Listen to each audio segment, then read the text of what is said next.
ang mga kwento ng pag-ibig, kwento ng buhay at kwento ng pag-asa dito sa Barangay Love Stories. Love Stories.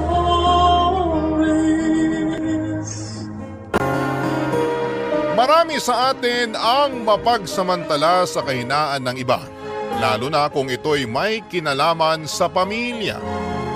Ngunit minsan ay nakakalimutan din nila na ang tadhana'y hindi palaging papabor sa kanila. Ikaw kabarangay, anong kahinaan mo ang ginamit ng ibang tao para saktan ka? Dear Papa Dudut, mapagpalang araw sa iyo at sa lahat ng mga nakikinig ngayon. Ako po si Ram, 46 years old na sa ngayon at dito na naninirahan sa Tarlac.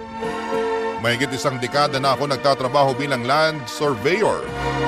At ang kwentong ibabahagi ko sa inyo ay nangyari lamang netong nakaraang taon.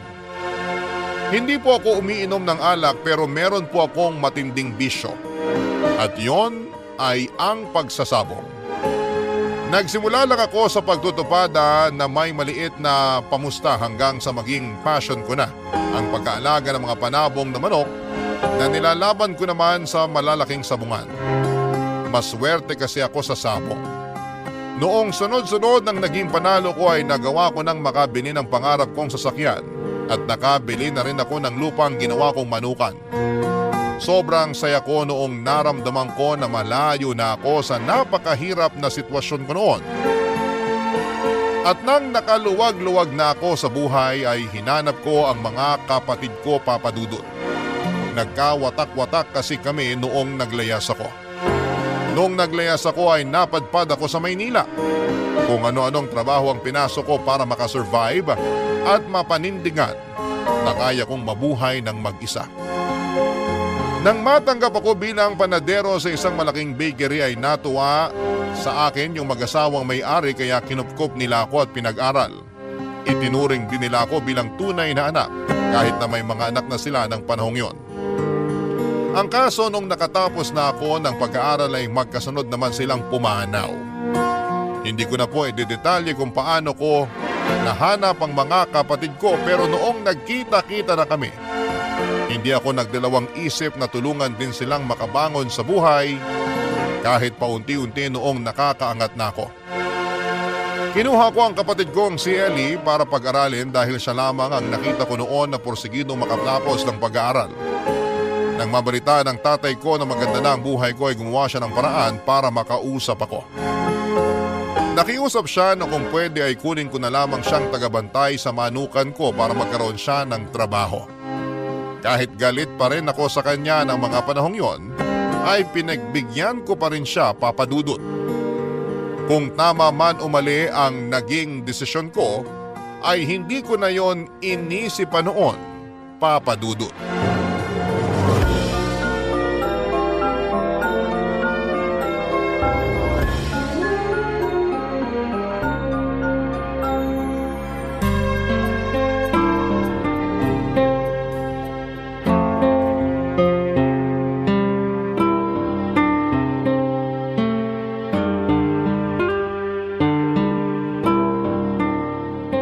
Kuya, sigurado ka ba na patitirahin mo si tatay dito sa bahay mo? Hinaan mo yung boses mo, baka marinig ka. Huwag kang mag-alala, hindi rin yan magtatagal dito. Paano mo naman nasabi, kuya? Kilalang kilala ko na siya. Wala siyang tiyaga sa trabaho kaya di rin magtatagal at uuwi na siya ng probinsya. Ilang beses na niyang ginawa yun dati. Saan ba siya nagtrabaho dati? Doon sa factory ni tita ng ube. Nagpakitang gilas lang nung una tapos umalis na. Nawalan na ng ganang magtrabaho. Kaya pala pumayag ka na magtrabaho siya rito kahit na alam kong hindi pa kayo nagkakaayos. Ginusto niya yan eh. Kung tatagal siya, edi mabuti. Kung hindi, hindi ko nakasalanan yon. Simple lang naman gagawin niya. Hindi naman mabigat na gawain yung pagpapakain ng manok ah. Kung wala nga lang akong biglaang lakad, ako na rin yung gagawa para hindi na ako magbayad ng tao. Loko ka, kuya. Simple nga magpakain ng manok pero yung mga manok mo naman 100 piraso. Ang tatapang pa. Hayaan mo na. Kapag tumagal siya, baka sakaling magbago isip ko. Pwede naman akong kumuha ng ibang mag-aalaga ng mga manok kung makikita ko lang na kaya niyang patunayan yung sinabi niya magpapakatino siya rito. Ah, nga pala. Bahala ka na sa lulutuing ulam mamayang tanghali ah. Ako na lang magluluto ng para sa hapunan. Sige kuya. Lapitan ko lang muna si tatay. May ibibilin ako bago umalis. O yung puso mo kalma lang. Oo na, alam ko naman.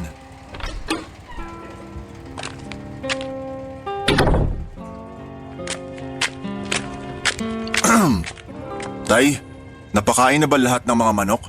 Hindi pa. Marami pa pala yung nandun sa dulo. Hindi mo naman sinabi na ganito pala kalawak tong manukan mo. Sana kumuha ka man lang na makakatulong ko. Abay, kulang yung 1 oras sa pagpapakain pa lang ng mga manok mo. Paano kung papainumin ko pa? Yan kasi hirap sa inyo. Gusto nyo ng trabaho pero kapag nahirapan kayo, puro naman reklamo. Ram naman, matanda na ako. Akala ko ba, pagbabantay mo lang ako rito? Kung magbabantay lang kayo rito, hindi ko na kayo saswelduhan kasi libre naman kayo ng tinitirhan at libre pagkain na rin. Eh sana sinabi mo man lang na napakarami mo palang manok dito. Ilan pa lang napapakain ko, pagod na ako. Sabihin nyo na lang kung hindi nyo kayang gawin yung trabaho rito hanggat maaga pa para makakuha ko ng iba. O siya, sige na't papakainin ko na ibang manok. Wala naman akong magagawa. Bayaran lang naman ako rito eh. Kung iyang inireklamo nyo ay kumikilos na lang kayo tapos na sana yung trabaho nyo. Akala ko pa naman, magiging maayos yung buhay ko kapag sumama ako sa'yo. Aalilain mo lang naman pala ako rito. Anong aalilain? Babayaran ko naman yung pagkatrabaho nyo. Tsaka sino bang nagpumilit na pumunta rito? Hindi ba't kayo rin naman? Gusto nyo yata aabutan na lang kayo ng pera eh. Baka pagsalita ka parang napakataas mo na. Tandaan mo, walang anak na magiging matagumpay kung hindi dahil sa magulang. Asikasuhin nyo na lang yung mga manok para wala tayong problema. May lakad ako ngayon. May pagkain naman sa bahay, luto na yon. Kung di nyo gusto yung ulam, magluto na lang kayo. Tay, ayoko ng kalokohan ha. Hindi pwede alak dito kaya kung gusto nyong uminom, huwag na kayo magtrabaho sa manukan ko. Sus, oo na. Lumakad ka na kung aalis ka. Papa Dudut, kinakausap ko naman noon si tatay pero hindi ko pa rin siya lubusang napapatawad sa pagtakwil niya noon sa akin dahil lamang sa gusto kong makatapos ng pag-aaral. Pero hindi ko rin naman pwedeng itanggi na may malaking parte siya sa pagkatao ko. Pero kung tungkol sa kung ano ang naabot ko sa loob ng maraming taon, ang usapan ay wala siyang parte doon. Sariling sikap ko ang lahat. Pero mas minabuti kong hindi na lamang siya patulan sa salitang binitawan niya para hindi na lumalapa yung hindi namin pagkakaunawaan. Papadudot batid ko na madalas na nai-invalidate yung pakiramdam ng mga anak na may galit sa magulang. Pero sa kaso namin ng tatay ko ay masasabi kong hindi mababaw ang dahilan ng galit ko sa kanya. Hindi ko na lamang po idedetalye, masyado po kasing komplikado. Pero mas lalo pang nadagdagan ang galit ko sa kanya nung inatake ako sa puso na muntik nang tumapos sa buhay ko. Akala ko talaga noon ay mawawala na ako nang sabihin ng doktor na 10% na lamang ang chance na makasurvive ako sa isasagawang surgery sa akin. Kaya bago ko ipasok sa operating room ay ibiniling ko kay Ellie na kontakin si tatay para ipaalam ang kalagayan ko noon. Pero sa halip na mag-alala sa akin si tatay ay sinabi niya lamang noon na sana raw ay matuluyan na lamang ako at wala na siyang pakialam kung ano man ang mangyari sa akin. Sakalang iyon sinabi ni Ellie sa akin noong tapos na akong maoperahan at mabuti na ang kalagayan ko. Nang makarecover ako ay nagkaroon naman ako noon ng bagong karelasyon na si Mary Ann. Mas matanda siya ng 1 taon sa akin. Naging pasyente rin sa ospital ang tatay niya at nasa parehong ward lamang kami. Kaya kami nagkakilala. Hanggang sa kinuha ko na ang number niya at nauwi sa ligawan ng madalas naming pag-uusap. Hindi ko pa kasama si tatay nung niligawan ko siya. Nang magkaroon na kami ng relasyon ay nakumbinsi ko na rin siya na magsama na kami sa iisang bubong. Papa Dudut.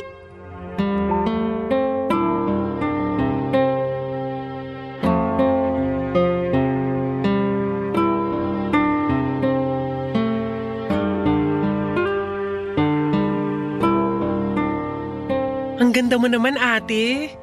Buti sinama ka na ni kuya rito. Kala ko hindi ka na ipapakilala sa akin eh. Kwento lang kasi nakakarating sa akin. Naku, matagal na akong kinukumbinsi ng kuya mo na dito na tumira. Nabanggit niya nga na nauna lang daw ng ilang linggo yung tatay niyo. Nasan nga pala siya? Nandun sa kubo sa may manukan. Tambayan niya yon tuwing tanghali. Ilang taon ka na nga pala, ate? Sure ako hindi kayo magkaedad ni kuya. Hindi talaga. Pero sa tingin mo, ilang taon na ako? Feeling ko nasa mid-30s ka na. Tama ba? Ikaw talaga, masyado mo naman akong pinapabata. 46 na ako. Wow, talaga? Grabe ha, hindi halata. Te, anong sabon mo? Regular soap lang, ano ka ba? Kayang-kaya namang ma-achieve yung ganito basta malinis sa katawan at hindi palaging nagpupuyat. Ayun lang, puyatera kasi ako eh. Bata ka pa naman, huwag ka masyadong magpaka-stress sa buhay. Ay, teka, ikaw ba may boyfriend na? Wala pa. Talaga? Hindi ka pa nagkaka-boyfriend kahit isang beses? Ate, hanggat hindi requirement sa buhay yung magka-boyfriend, mananatili akong unbothered. Goals muna bago jowa. Ayos yan. Kaya pala tuwang-tuwa sa'yo kuya mo eh. Good girl ka naman pala. Half-half. Minsan kasi, hindi rin kami nagkakasundo ni kuya. May time na napagdadabugan ko siya o kaya hindi kinakausap. Kapag mainit ulo niya, damay lahat, lalo na pag natalo siya sa sabong. Ay, grabe. Pero kahit ganun siya minsan, mas lamang pa rin yung pagiging mabait niya. Agree naman ako dyan. Lagi ka nga niya kinukwento sa akin eh. Pinagmamalaki ka kaya ng kuya mo. Kaso nga lang daw, ikaw rin yung nagmana ng ikli ng pasensya niya. Pareho daw kayong mainitin ng ulo. Si kuya talaga oh. Nilaglag na pala ako sa'yo. Ay, ate, baka nagugutom ka na. Upo ka na muna. Maghahanda lang ako ng pagkain. Ikaw ba nagluto? Hindi ate, si kuya talaga nagluluto ng pagkain namin kasi maraming bawal sa kanya. Assistant niya lang ako sa kusina. Buti hindi mo iniiwan kuya mo kahit pwede ka na mag-asawa dyan sa edad mo. Hanggat walang mabigat na dahilan para iwanan ko siya, dito lang ako. Alam mo naman yun si kuya? Feeling strong lagi kahit kailangan naman talaga niya ng kasama. Pero ngayon nandito ka na, makakatakas na ako paminsan-minsan. Aba, mukhang close na kayong dalawa. Pinag-uusapan niyo ba ako? Wala lang kaming alak dito kuya, pero kanina ka pa namin ginagawang pulutan. Ay, kayo talaga. Ano mahal? Ayos ka lang ba rito? Hindi na ba magbabago yung desisyon mong dito na rin tumira sa bahay ko? Hindi na, mahal. Okay na okay ako rito. Lalo na andito naman si Ellie. May makakakwentuhan ako kapag wala ka. Si Ellie makakakwentuhan mo? Nako, good luck sa'yo mahal. Bihira lang dumaldal yan. Biruin mo, kaming dalawa na nga lang yung magkasama dito noon pero bihira pa kami magkausap sa sobrang tahimik niyan. Kung may nagpapakita lang sanang multo dito, sila na lang kinausap ko. Huwag ka maniwala ate, sinacharot ka lang ni kuya. Hay nako, nagbardagulan pa kayong magkapatid. Ang mabuti pa kumain na tayo. Sa susunod, ako naman yung magluluto para sa inyo.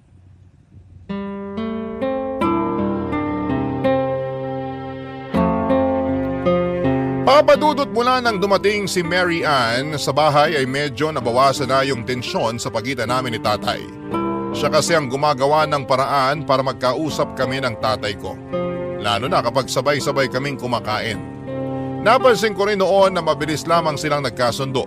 Hindi naman nakapagtataka yon dahil marunong makisama si Mary Ann. Isa pa ay malambot ang puso niya sa mga matatanda kagaya ni tatay. Kalauna naman ay naging okay na rin kami ng tatay ko. Kumuha na ako noon ang makakatulong niya sa manukan para siya na lamang ang magbabantay. Marunong kasi siya pagdating sa mga manok kaya ipinagkakatiwala ko rin noon sa kanya, pati yung pagkukondisyon ng mga ilalaban ko sa sabong. Ang kaso, mag-iisang buwan na sana sa bahay si tatay nang bigla na lamang siyang nawala. Nag-alala kami noon dahil akala namin ay may masama nang nangyari sa kanya. Ni hindi man lang kasi siya nagsabi sa amin kung may pupuntahan siya. Hanggang sa nabalitaan ko na lamang na bumalik na pala siya sa Ilocos. Hindi na ako nagulat nang malaman ko yon dahil nagawa na rin niya yon sa mga nauna niyang trabaho, papadudot. Pero ang nagpagulat noon sa akin ay noong nalaman ko na may iniwan pala siyang pamilya roon. Itinago ni tatay sa amin ang tungkol sa kinakasama niya at sa 5 nilang anak. Ang masaklap pa noon, 5 taon pa lang ang panganay nila kaya hirap na hirap sa pag-aalaga ng mga bata ang kinakasama niya, Papa Dudut. Gusto kong magalit kay tatay pero hindi ko naman napigilang makaramdam ng awa sa mga anak nila. Kahit kasi pagbalik-balik ta rin pa ang mundo, ay kadugo ko pa rin sila, Papa Dudut. Barangay Love Stories. Barangay Love Stories. Papa Dudut, nagpadala ako ng pera noon para sa mga kapatid ko sa ama. Ipinadaan ko yon sa kapatid ko na naroon lamang din sa Ilocos. Ang problema, noong hindi na ako nakapagbibigay ay nagdemand na ng pera si tatay. Nagalit siya sa akin at ipinamukhang dapat ko ring tulungan ang mga kapatid ko sa kanya. Pero imbis na magbigay ay huminto na ako sa pagpapadala ng pera para matuto silang dumiskarte kung paano bubuhayin ang pamilya nila. Aminin ko na inilihim ko kay Mary Ann ang tungkol doon. Ayaw ko kasing madamay pa siya sa problemang dinadala ko noon. Kaya naman minabuti kong hindi na lamang sabihin sa kanya ang tungkol sa pamilya ni tatay. Ilang buwan lang mula nang huminto ako sa pagtulong sa kanila ay nabalitaan ko naman na isa sila sa mga nasalanta ng bagyo. At gaya ng inaasahan ko ay muling humingi ng tulong sa akin ang tatay ko. Umuwi ako ng Ilocos para makita ang sitwasyon nila, Papa Dudut. Inalok ko sila na doon na muna tumira sa bahay ko pero ayaw pumayag ng kinakasama ni tatay. Kaya ang ginawa ko noon ay hinanapan ko na lamang sila ng pansamantalang matutuluyan habang nasa proseso pa ang application nila para sa pabahay. Si tatay naman ay sinadya kong isama ulit sa Tarlac para bumalik sa pagtulong sa akin sa Manukan.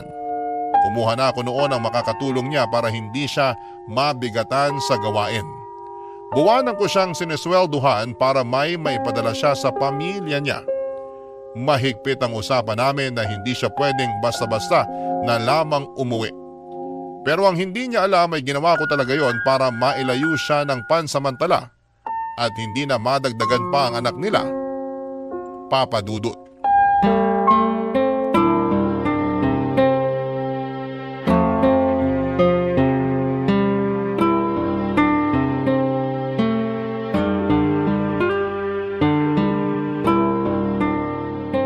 Tay, kain na po tayo.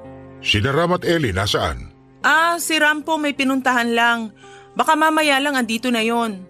Si Ellie naman mamaya pa raw po kakain. Busy pa sa trabaho. Work from home kasi. Kung ganun, tayong dalawa lang pala yung kakain.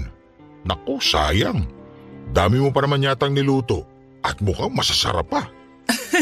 Si tatay talaga ng bola pa. Aba, hindi ako nang bobola, iha.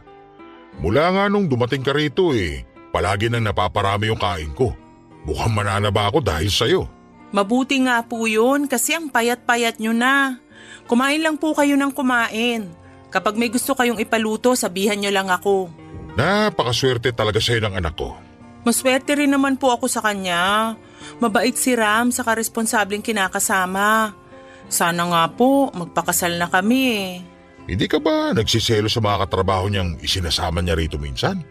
May mga babae ron Ang totoo, nagsiselos din naman po talaga ako. Pero trabaho naman yun Hindi ko naman pwedeng sabihin sa kanya na layuan niya yung mga katrabaho niya kasi nasa iisang team lang sila sa firm. Nako, kung ako sa'yo, babantayan ko siya. Lapitin ang mga babae si Ram.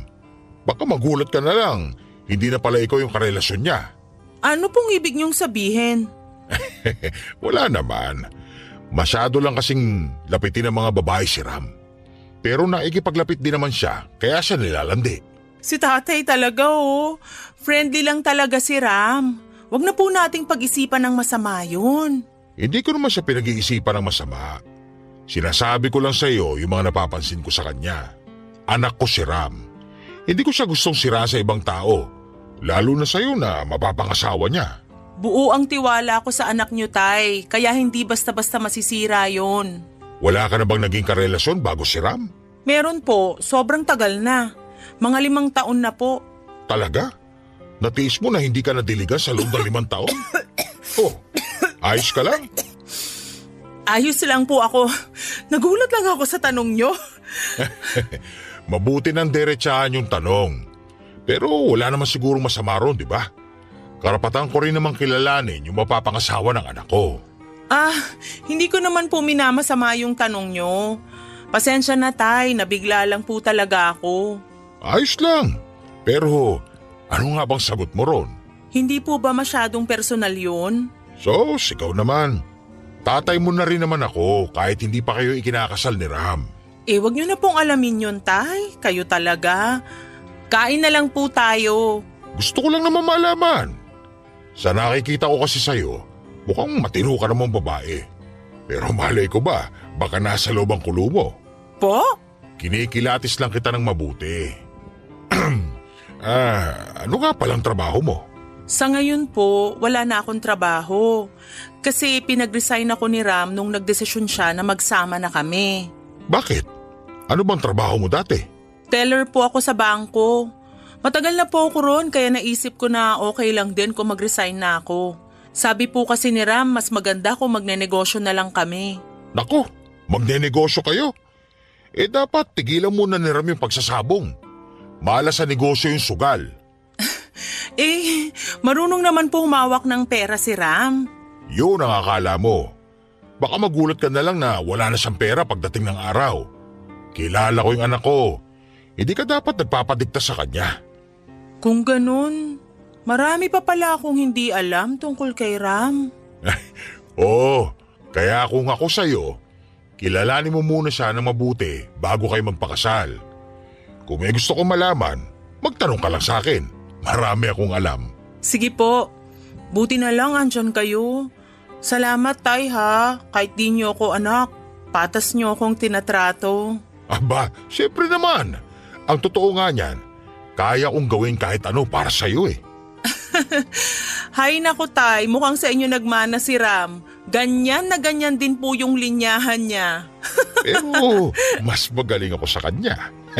Magaling po saan? Magaling pumorma sa babae. Baka di mo alam, sa edad kong to, kaya ko pang bumingwit ng 30 anyos. Ba, lakas nyo, taya. Ano bang sikreto nyo? Simple lang. Gayuma.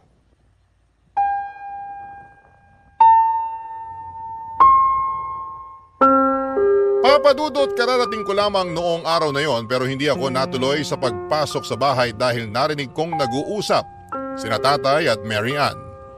Hindi ko nagustuhan ang mga narinig ko. Kilala ko ang tatay ko lalo na kung paano siya pumorma sa isang babae. Ayoko mang pag-isipan ng masama ang pakikipaglapit niya kay Mary Ann ay hindi ko mapigilan ang sarili ko. Noong buhay pa kasi si nanay, ako mismo ang nakahuli kay tatay na may kasamang ibang babae na hinahalik-halikan niya habang naglalakad sila sa tabing kalsada. At hindi yon ang unang beses na nang babae siya dahil mga kapitbahay na mismo namin ang nagsusumbong kay nanay. Tuwing nasa bahay ako ay hindi ko binibigyan ng pagkakataon na makapag-usap ng matagal sina Tatay at Mary Ann. Batid ko naman na malambot ang puso ng mapapangasawa ko sa mga kagaya ni tatay pero hindi ko na nagugustuhan ang malisyosong tingin ng tatay ko sa kanya. May mga pagkakataon kasi na nahuhuli ko si tatay na pinapanood si Mary Ann kapag nagwawalis at nakatungo. Medyo nakikitaan na kasi siya sa mga sinusuot niyang damit. Pinagsabihan ko naman siya noong una pero nakasanayan na talaga niya ang pagsusuot ng mga damit na bitin sa tela. Hinaya ko na lamang siya para hindi na kami mag-away pa. Pero isang araw papadudot ay hindi ko inaasahan ang isinumbong sa akin ng kapatid kong si Ellie. Nahuli niya raw si Tatay at Mary Ann na naghahalikan sa kusina noong araw na umalis ako para makipag-meeting sa mga katrabaho ko sa firm. Hindi ako naniwala noong una pero napag-isip-isip ko. Ni minsan ay hindi pa nagsinungaling sa akin ang kapatid ko at wala rin naman akong nakikitang dahilan para gawin niya yon sa akin. Kaya naman gumawa na lamang ako ng paraan para malaman kung totoo nga ba ang sinasabi ni Ellie, papadudot.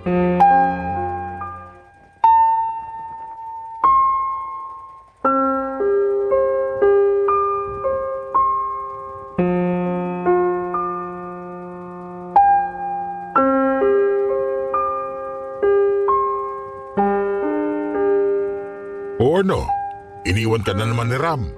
May lakad daw siya. Mga lakad na ayaw kang isama. Hindi ka pa ba nagdududa?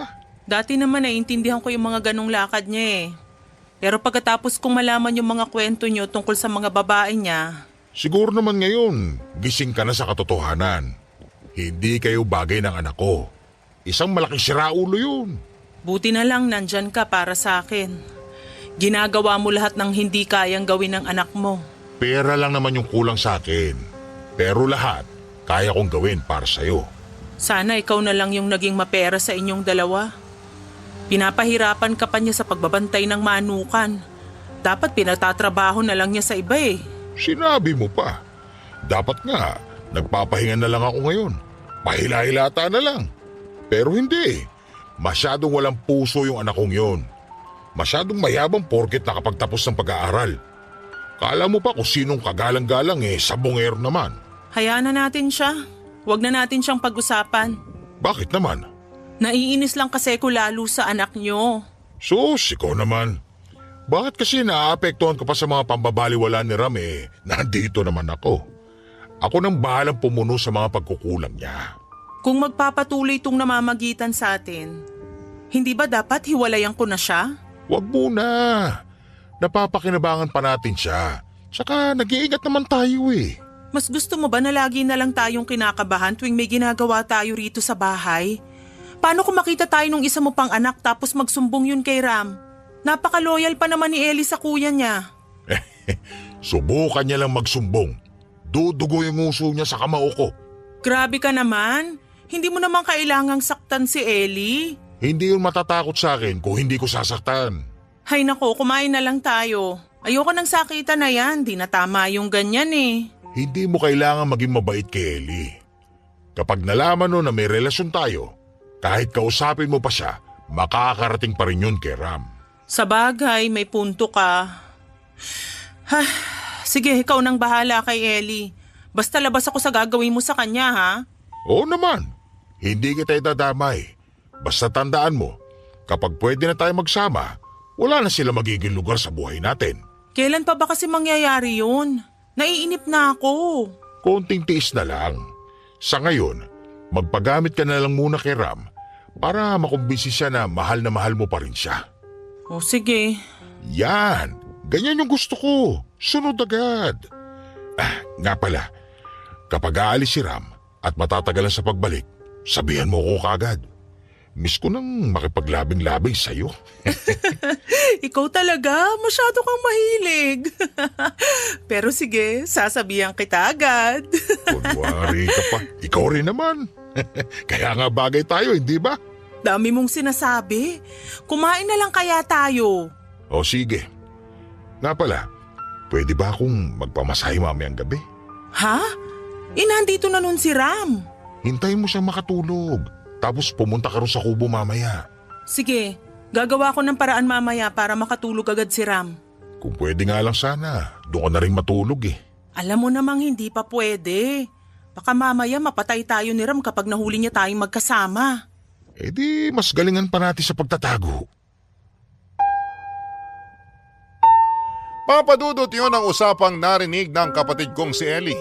Pagkatapos noon ay nahuli pa niyang naghahalikan sina Tatay at Mary Ann.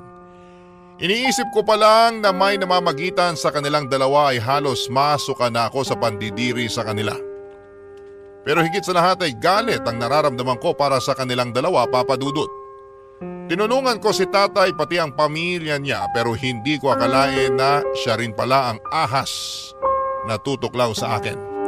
At si Mary Ann, akala ko pa naman noon ay matino siyang babae pero madali rin naman palang makuha ng iba. Masakit yon para sa akin, Papadudot. Dahil habang magkarelasyon kami ni Mary Ann, minsan ay hindi ako nagkaroon ng ibang babae. Kahit na malapit ang tukso ay hindi pa rin ako bumibigay dahil iniisip ko na ikakasal na kami. Sa totoo nga lang pwedeng-pwede na ako maghanap ng ibang babae at palitan na lamang siya ng kaya pang magkaanak. Pero hindi ko ginawa yon kasi mahal ko si Mary Ann. Pero hindi ko akalain na sa ganong edad namin ay magagawa pa rin niya na magloko, Papadudot. Kahit na alam ko na nagsasabi naman ng totoo si Ellie, ay gumawa pa rin ako ng paraan para kumpirmahin ang mga sinasabi niya. Hindi ko muna kinumpronta sina Tatay at Mary Ann gaya ng gustong mangyari ng kapatid ko.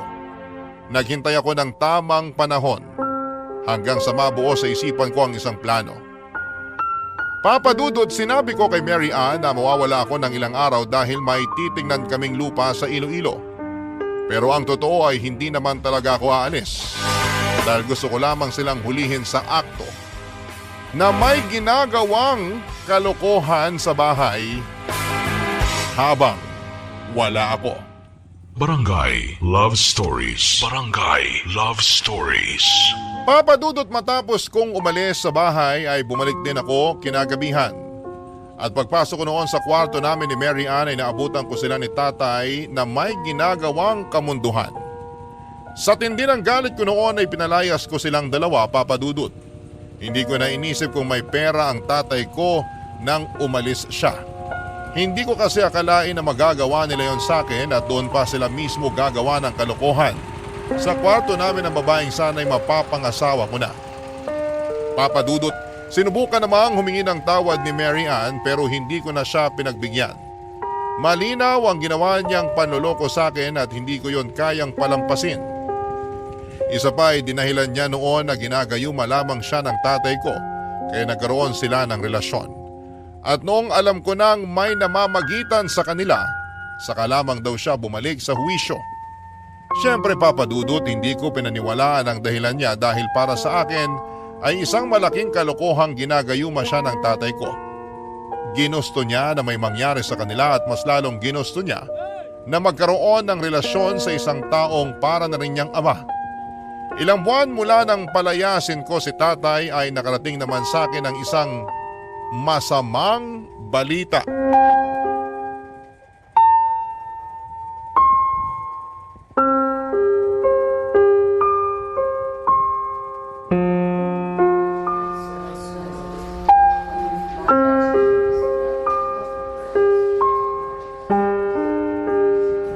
Buti nakapunta ka.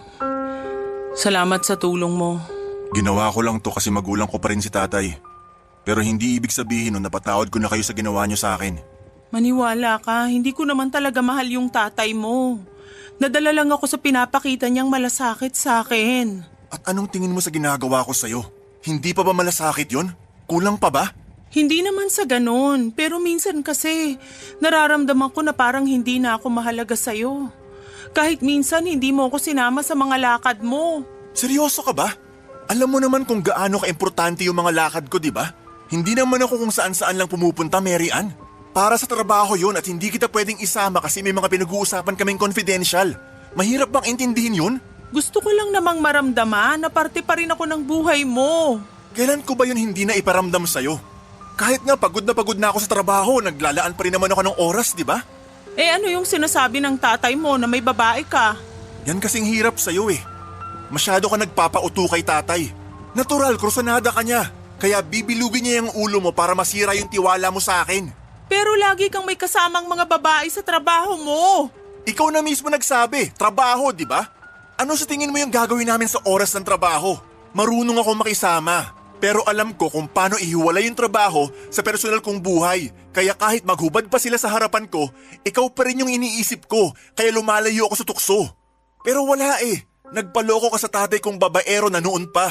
At hindi ko nakasalanan kung masyadong marumi ang utak mo kaya madali kanyang nauto. Ang sakit mo namang magsalita. Minahal lang kita ng sobra kaya ako nagkaganito. Hindi. Hindi ka nagmahal ng sobra. Sadyang naghahanap ka ng iba kasi hindi ka makontento sa akin. Hindi ka pa nakahintay. Ikakasal na tayo, di ba? Mas magaan pa nga sana to sa akin kung sa ibang tao na lang eh. Pero tatay ko pa. Tatay ko pa, Mary Ann. Alam ko kung anong ginawa ko. Kung hindi na tayo magkakaayos, edi wag na tayo mag-usap. Masasaktan lang tayo sa mga maririnig natin. Bakit?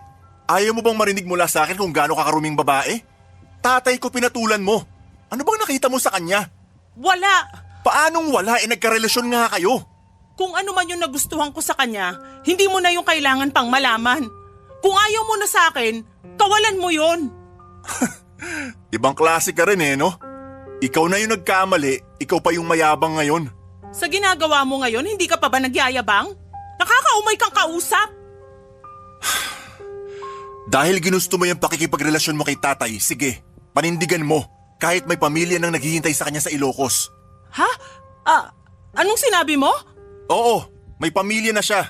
At dahil paniwalang paniwala ka sa kasinungalingan ni tatay, wala ka na ring magagawa kahit magsisi ka pa. Bakit naman ako maniniwala sa'yo? Alam kong gumaganti ka lang kaya mo sinasabi yan. Kung ayaw mong maniwala, siya na mismo yung tanungin mo. Tutal siya naman yung mas pinaniniwalaan mo, di ba? Kaya sige, bahala ka na. Tingnan ko lang kung hindi ka magsisi kapag ikaw na mismo yung makakaalam kung sino sa amin yung nagsasabi ng totoo. Papa Dudut, kahit itanggi ni Mary Ann ay alam kong nasaktan siya sa mga nalaman niya. Ayaw niya lang ipahalata ang totoong reaksyon niya sa takot na mapahiya sa harapan ko. Kalaunan nga ay nalaman na rin niya na may pamilya na si tatay na naghihintay sa Ilocos. Matapos yun ay nakipaghiwalay na si Mary Ann at bumalik na lamang ito sa poder ng mga magulang niya at nagpa siyang maghanap ng bagong trabaho para makabawi sa kanila. Sobra kong nadismaya sa kanya dahil naloko siya ni tatay ng ganon katindi. Kung hindi lang yun nangyari, kasal na sana kami at masaya pa rin nagsasama. Aaminin kong may nararamdaman pa rin ako para kay Mary Ann ang panahon na yon, pero hindi na yon sapat para makipagbalikan pa ako sa kanya. Sa kabila ng galit ko ay nagawa ko pa rin tulungan si tatay hanggang sa makalabas na siya ng ospital. Hindi ko naman siya kayang pabayaan na lamang dahil wala rin namang kakayahan ng mga kapatid niya na tulungan siya. Sinagot ko ang lahat ng gastos at inihatid ko na rin siya sa pamilya niya sa Ilocos. Pero nilinaw ko na hanggang doon na lamang ang kaya kong gawin para sa kanya bilang anak. Sa susunod na may mangyari sa kanya o sa pamilya niya ay hindi nila ako maaasahan pa, Papa Dudut.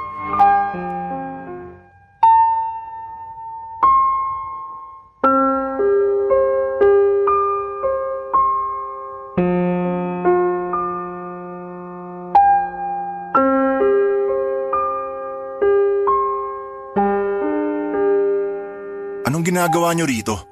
Anak, baka pwedeng dito na ulit ako magtrabaho. Wala na kasi mapasukan doon sa atin. Hindi ko na problema yon. Natulungan ko na kayo. Hindi pa ba sapat yon? Magugutom yung mga kapatid mo. Kaya mo ba silang tiisin? Gusto ko lang kayo tulungan noon. Pero bakit parang bigla ko na lang silang naging responsibilidad ngayon? Sino bang may gustong magparami ng anak? Alam niyo naman na matandaan na kayo pero puro sakit sa ulo pa yung ginagawa niyo. Kapag nagka-problema naman, lahat na lang akin. Laging, Ram, tulungan mo naman kami. Nakakasawa rin, Tay. Alam kong galit ka lang ngayon dahil sa naging relasyon namin ni Mary Ann. Nakalipas na yun. Baka naman pwede mo nang patawarin ng tatay. Akala nyo ba ganun lang yun kadali? Sige na naman anak. Kahit para na lang sa pagiging ama ko sa'yo. Pagiging ama? Pagiging ama ba? Yung nakisalo ka rin sa mapapangasawa ko? Ang baboy nyo! Alam ko namang mali yung nagawa namin kaya ka nagagalit ng ganyan. Pero matanda na ako. Hindi ko alam kung hanggang kailan pa ako rito sa mundo. Huwag na natin sayangin yung panahon para sa galit. Mauubos ka lang anak. At sa tingin nyo hindi pa ako naubos sa ginawa nyo? Wala na, Tay. Wala na akong natitirang awa para sa inyo. Kaya kung ipipilit nyong tulungan ko pa kayo, ngayon pa lang, sinasabi ko nang wala na kayong aasahan sa akin. O sige, kung hindi mo kayang patawarin ngayon, kahit bigyan mo na lang ako ng trabaho. Kahit ako na lang yung gumawa ng lahat ng gawain sa manukan mo, hindi na ako magrereklamo. Hindi na ho. May nakuha na akong taga-alaga sa mga manok ko. Hindi ko na kayo kailangan dito. Anong ibig mo sabihin? Pauwi mo na lang ako sa Ilocos sa ganitong kalagayan? Nawala mo lang akong kapera-pera? Sino ho bang may gusto na pumunta kayo rito? Hindi ko naman kayo pinilit, di ba? Hindi mo nga ako pinilit. Pero konting konsiderasyon naman. Tatay mo pa rin ako. Wala akong tatay na kasing baboy nyo. Kaya kung ayaw nyong magkagulo pa tayo rito, umalis na lang kayo. Oh, Tay, anong ginagawa niyo rito? Ano pa? E di nang hihingi na naman ng tulong. Trabaho naman yung hinihiling ko ah. Hindi ho ba kayo nakakaintindi? Tay, umalis na lang kayo. Baka mamaya sumama pa yung pakiramdam ni Kuya dahil sa inyo. Aya sige, magkampihan kayo magkapatid. Tutal, pareho naman kayong mayabang. Akala mo kung sino? Alam ko naman po na wala kayong magandang sasabihin sa akin. Pero yung ginagawa nyo kay Kuya Ram, sobra na kayo eh. Sa dami ng naitulong sa inyo ni Kuya, nagawa niyo pa siyang traitor rin? Hindi ko kailangan ng panunumbat mo. Sino ka ba para pakinggan ko? Wag na kayong babalik dito. Hindi na kayo katanggap-tanggap kahit bilang bisita ko na lang. Diyan na nga kayo. Wala naman pala akong mapapala rito. Buisit!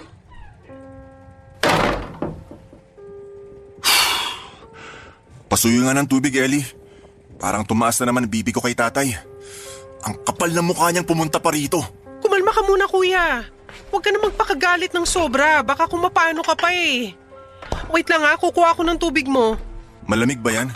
Oo, Kuya.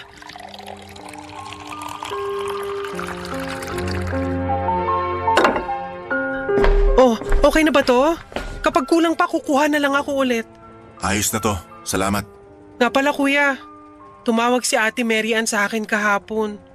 Kinukumusta ka? Huwag ka na makipag-usap, Ron. Baka gamitin ka pa para makipag-ayos ulit sa akin.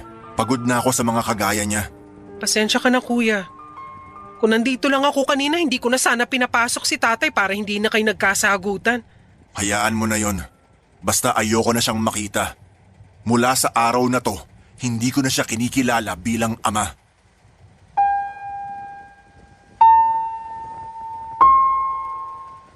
Papadudot nung okay pa kami ni Mary Ann, ay may mga pagkakataon talaga na pinag-aawayan namin yung pagsiselos niya sa mga katrabaho ko. Hinahanap niya ang mga ito sa Facebook at ini-stalk para malaman kung palagi ko silang kinikita. Noong may nakita siyang bata sa picture na in-upload ng katrabaho ko ay inaway niya ako at pinagpilitang anak ko ang batang yon, ngunit ang katotohanan ay pamangkin lamang yon ang katrabaho ko. Kaya naman kahit gusto kong patawarin si Mary Ann ay marami akong napagtanto sa pagsasama naming dalawa. Hindi magiging maganda ang samahan namin sa pagiging selosa at mapaghiganti niya sa isang bagay na hindi ko naman ginagawa. Tungkol naman kay tatay ay nadala lamang ako ng galit sa sinabi kong hindi ko na siya tinuturing na ama. Hindi ko naman kasi mabubura sa pagkatao ko na siya ang tatay ko. Pero kung tungkol sa pagpapatawad ang usapan ay hindi ko alam kung kailangan kong kakayaning patawarin si tatay o kung dapat ko pa bang gawin yon para sa kanya. Papadudot masyado pa pong mataas ang emosyon ko hanggang ngayon, kaya hindi ko alam kung dapat ko pa bang patawarin ang tatay ko sa ginawa niya. Gusto ko po sanang hingi ng pagkakataong ito para hingi ng payo ng mga tagapakinig ninyo, lalo na sa mga nakakaranas na rin ng pinagdadaanan ko. Hanggang dito na lamang po ang aking kwento at maraming salamat po Papa Dudut at sa lahat ng bumubuo ng Barangay LS. The best po kayong lahat. Ang inyong forever kapuso at ka-barangay, Ram. Barangay Love Stories. Barangay Love Stories. Kwentuhan naman tayo dito sa comment section. Nagustuhan ng iyong napakinggan? Ituloy yan via live stream sa www.gmanetwork.com/radio. Barangay LS 97.1